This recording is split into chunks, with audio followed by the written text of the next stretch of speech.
નમસ્કાર મારા વાલા વિદ્યાર્થી મિત્રો, સ્વાગત છે તમારું। આજે વાત કરીશું ધોરણ 6માં મિત્રો વિજ્ઞાન અને ટેકનોલોજીનો પાઠ નંબર 6 આપેલ છે, સજીવો, લક્ષણો અને નિવાસસ્થાન, જેના સ્વાધ્યાયનું આપણે આ વિડીયોમાં સચોટ અને સંપૂર્ણ સોલ્યુશન કરીશું।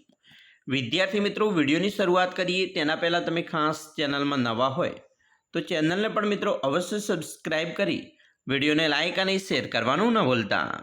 મિત્રો, ધોરણ 6માં વિજ્ઞાન અને ટેકનોલોજીનો પાઠ 6 સજીવો, લક્ષણો અને નિવાસસ્થાન, જેના સ્વાધ્યાયના પ્રશ્ન નંબર 1ની વાત કરીશું। તો પ્રશ્ન 1, નિવાસસ્થાન એટલે શું?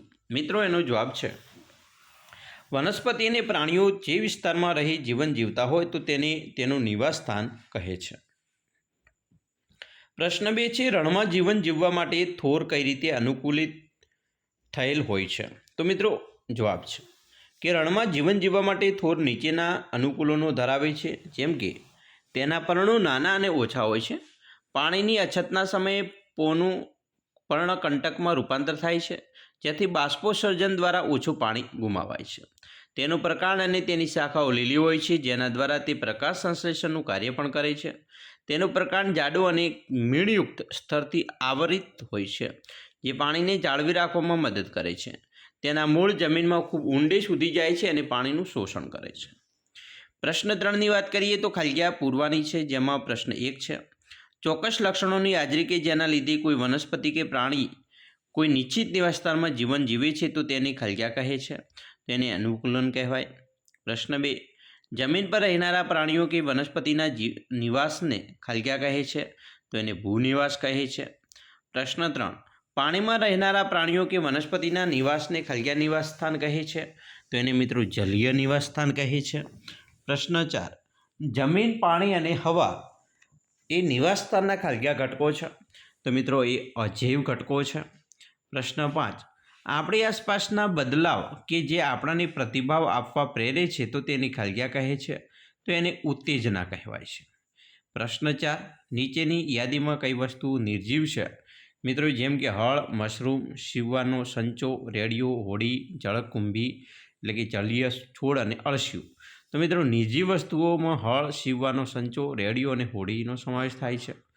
પ્રશ્ન 5, એવી નિર્જીવ વસ્તુનું ઉદાહરણ આપો જે સજીવના કોઈપણ 2 લક્ષણો ધરાવતા હોય। મિત્રો, વિમાન તથા આગબોટ તે નિર્જીવ છે પરંતુ સજીવના નીચેના 2 લક્ષણો ધરાવે છે, જેમ કે તે એક સ્થળેથી બીજા સ્થળે જાય છે એટલે કે પ્રચલન કરે છે, તે ખોરાક તરીકે પેટ્રોલિયમ બળતણ લે છે। પ્રશ્ન 6, નીચેની યાદીમાં આપેલ નિર્જીવ વસ્તુઓમાં કઈ વસ્તુ ક્યારેક સજીવનો પણ ભાગ હતો? તો મિત્રો માખણ, ચામડું, માટી, ઊન, ઇલેક્ટ્રિક બલ્બ, રસોઈનું તેલ, મીઠું, સફરજન અને રબર। તો એની અંદર મિત્રો આપણે જોઈએ તો માખણ એ એક સજીવનો ભાગ હતો પહેલાં, ચામડું, ઊન, રસોઈનું તેલ, સફરજન અને રબર આ તમામ વસ્તુ છે એ પહેલાં સજીવનો એક ભાગ હતી। પ્રશ્ન 7, સજીવના સામાન્ય લક્ષણોની યાદી તૈયાર કરવાની છે તો મિત્રો આપણે યાદી તૈયાર કરી શકીએ કે તેઓને ખોરાકની જરૂર હોય છે, એ વૃદ્ધિ પામે છે એટલે કે તે જન્મે છે, મોટા થાય છે અને છેવટે મૃત્યુ પામે છે, તે શ્વસન કરે છે, તે ઉત્તેજના અને પ્રતિચાર આપે છે, તે હલનચલન કરે છે, તે ઉત્સર્જન કરે છે અને તે પ્રજનન પણ કરે છે। પ્રશ્ન 7, શા માટે ઘાસના મેદાનોમાં રહેતા પ્રાણીઓને જીવતા રહેવા માટે ઝડપ ખૂબ જ અગત્યની છે? સમજાવો। મિત્રો, ઘાસના મેદાનોમાં હરણ, સસલા જેવા તૃણાહારી અને સિંહ, વાઘ, ચિત્તા જેવા શિકારી પ્રાણીઓ રહે છે।